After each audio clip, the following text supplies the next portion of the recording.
मी pH. Patil sir आपल्या सर्वांचं online लेक्चरमध्ये स्वागत करतो. नमस्कार. 3.4 8th एक्झाम्पल. ओके. आता गिवन. आता इथे ऑलरेडी एक्झाम्पल जे आहे ते पहा, मला दाखवतो. Just minute. एक्झाम्पल जे आहे ते असं दिलेलं आहे. डायग्राम दिलेली आहे आणि इथे पहा, in figure triangle ABC, in triangle ABC segment AD and segment B are altitudes and AE is equal to BD. Prove that segment AD congruent segment D. तर हे असं एक्झाम्पल आहे.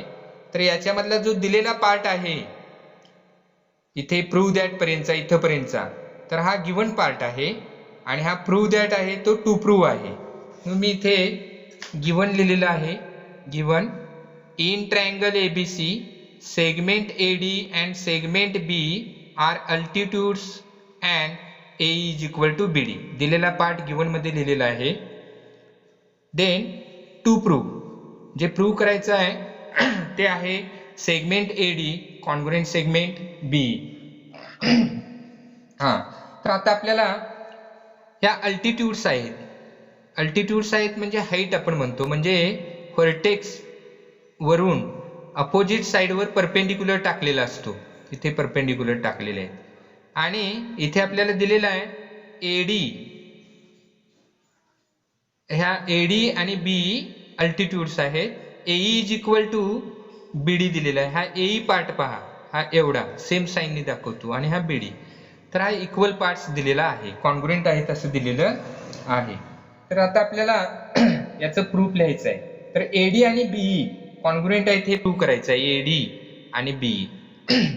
तर असे एक्झाम्पल ज्यावेळी आपल्याला प्रूव्ह करायचे असतात तर त्यावेळी आपल्या लक्षात यायला पाहिजे की इथं आपल्याला काय करायचं आहे.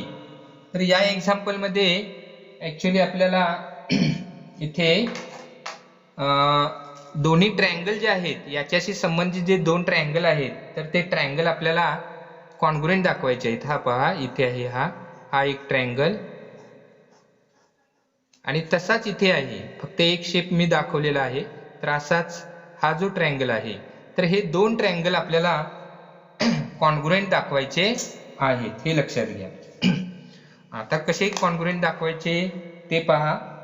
इन ट्रायंगल ADB, हा ट्रायंगल असा वाचूया आपण, ADB हा BEA असा वाचतो. In triangle ADB and triangle BEA, या टू ट्रायंगल्स मध्ये पहा, अँगल ADB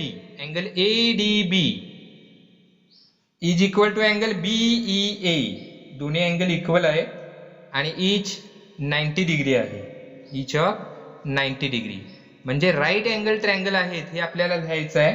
म्हणून मी इथे वन स्टेटमेंट मध्येच लिहितोय, angle ADB is equal to angle BEA is equal to 90 degree. आणि याला आपण इथे रिझन लिहायचं आहे गिवन. तर हे आपल्याला दिलेलं आहे. ओके, म्हणजे अल्टिट्यूड दिलेले आहे, म्हणजेच ते परपेंडिक्युलर आहेत, म्हणजेच त्यांचं मेजरमेंट 90 डिग्री आहे. त्यामुळे हे दोन्ही ट्रायंगल जे आहेत तर ते राईट अँगल ट्रायंगल आहेत. कसे ट्रायंगल आहेत? Right angle triangle. त्यामुळे आता इथे कॉन्ग्रुएंट काय काय आहे पहा. तर हा हायपोटेन्यूज बघा कॉमन आहे दोन्ही मध्ये. Hypotenuse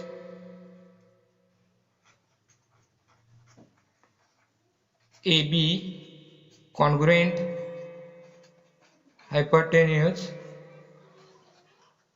AB. याला रिझन लिहायचं आहे common side. Then side DB पहा, side DB, congruent side EA. Segment लिहिलं तरी चालेल. साइड DB, हे पहा DB आणि EA कॉन्ग्रुएंट आहे. का तर हे सुद्धा ऑलरेडी आपल्याला दिलेलं आहे.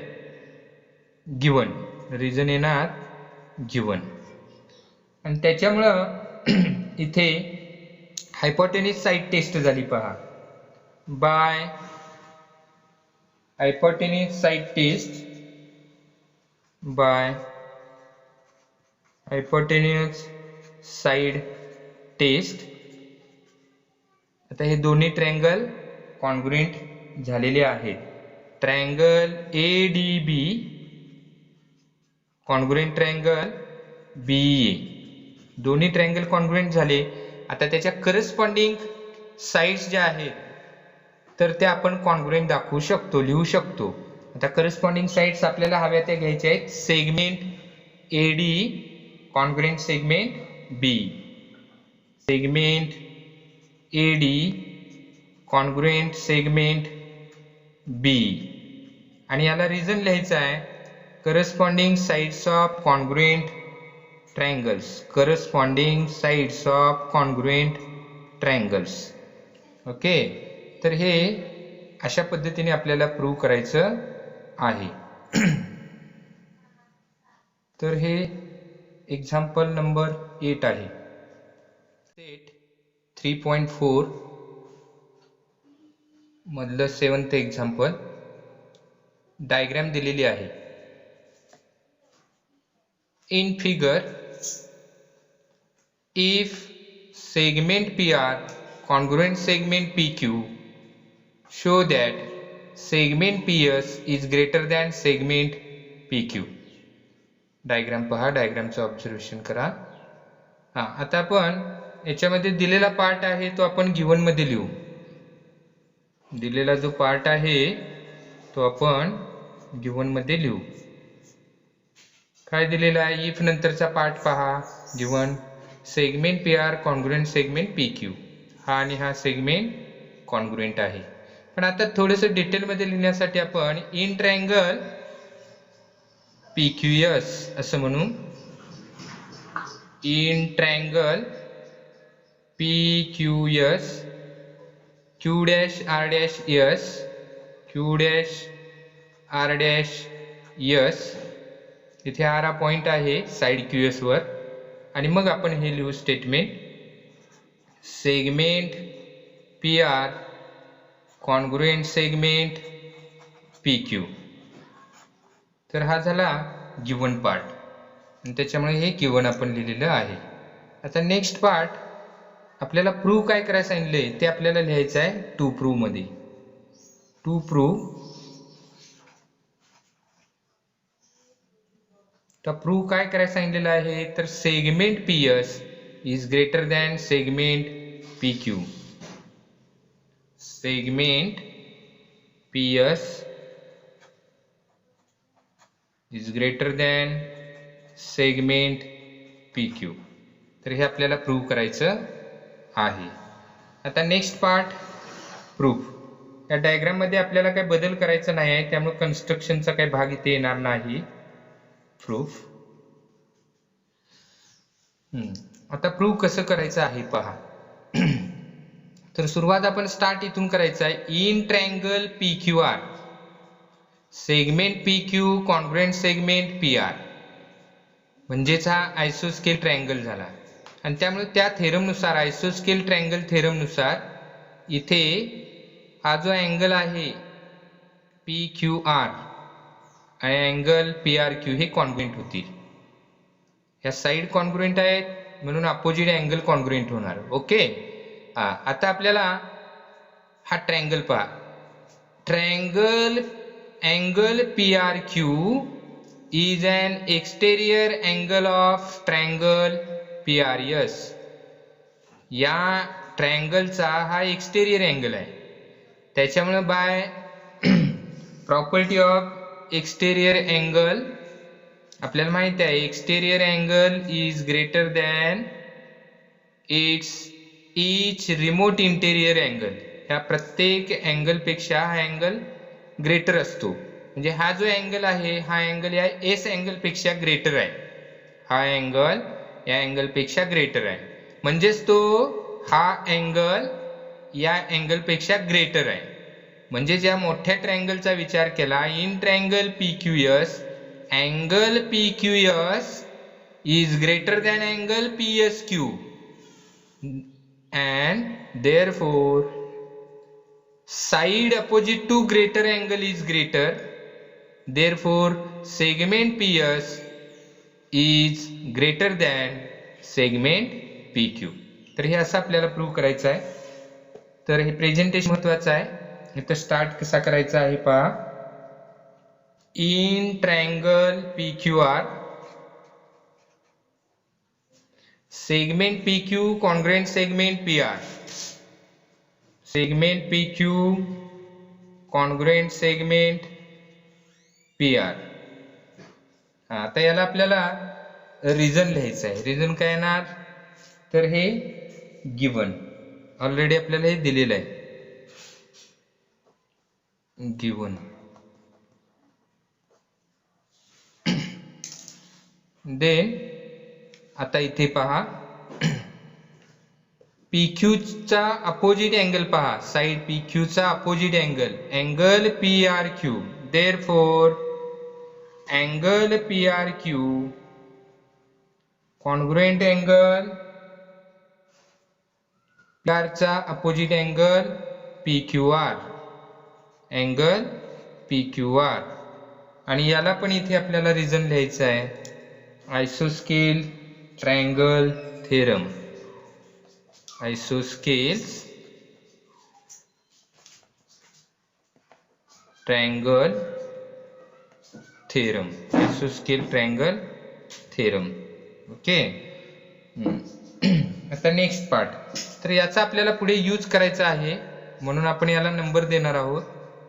या स्टेटमेंटला 1.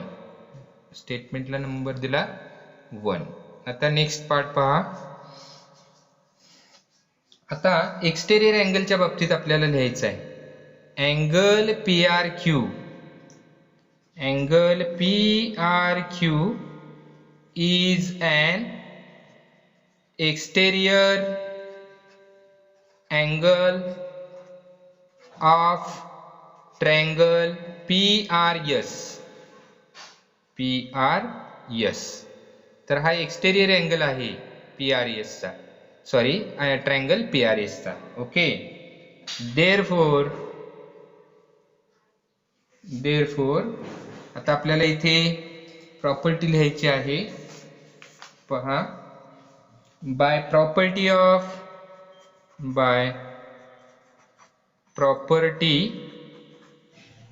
Of an exterior angle of an exterior angle of a triangle. तर या प्रॉपर्टी नुसार हा एक्सटेरियर अँगल हा ग्रेटर असतो ह्या रिमोट इंटेरियर अँगल पेक्षा. ओके. तर हे आपल्याला इथे लिहायचं आहे angle PRQ. Angle PRQ greater than angle PSR. angle PRQ is greater than angle PSR. Okay. तर याला आपण नंबर द्यायचा आहे सेकंड. तर याला नंबर दिला सेकंड. ओके. आता फ्रॉम 1 and 2 पहा. From 1 and 2. तर इथे PRQ जो अँगल आहे तर त्याच्याऐवजी इथे PRQ आहे पहा. तर याची व्हॅल्यू आपल्याला इथे PQR ठेवायची आहे. इथे PRQ इथे आहे पहा. तर ह्या PRQ ची व्हॅल्यू PQR इथे ठेवायची आहे. काय होईल पहा. Angle PQR is greater than angle PSR. आणि इथे रिझन लिहायचं आहे फ्रॉम 1 and 2. From 1 and 2. आता इथे बघा PQR अँगल म्हणजेच कोणता पहा. PQR जो अँगल आहे हा पहा, PQR म्हणजेच तो PQS आहे. That is angle PQS is greater than angle PSR म्हणजेच कोणता पहा. PSR म्हणजेच PSQ. Angle PSQ. ओके. आणि याला आपल्याला रिझन लिहिता येईल Q dash R dash R. Reason काय लिहायचं आहे? Q dash R dash S.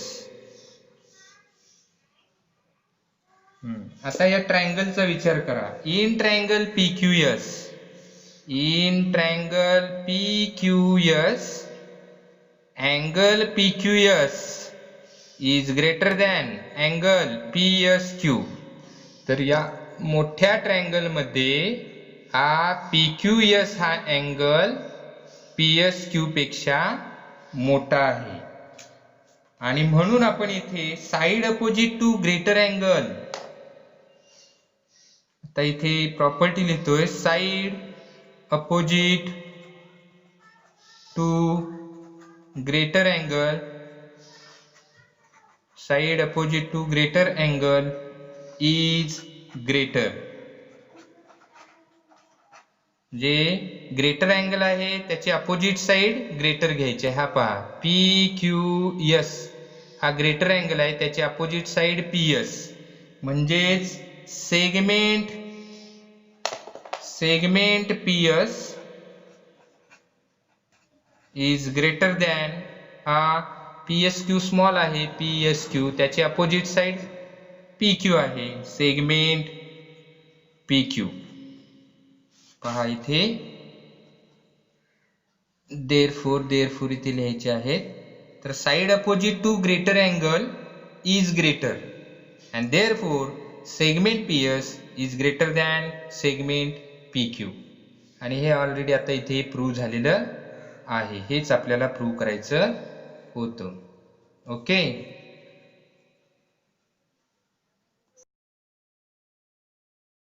Video आपल्याला मनापासून आवडला असल्यास तो लाईक करा आणि माझ्या चॅनेलला सबस्क्राईब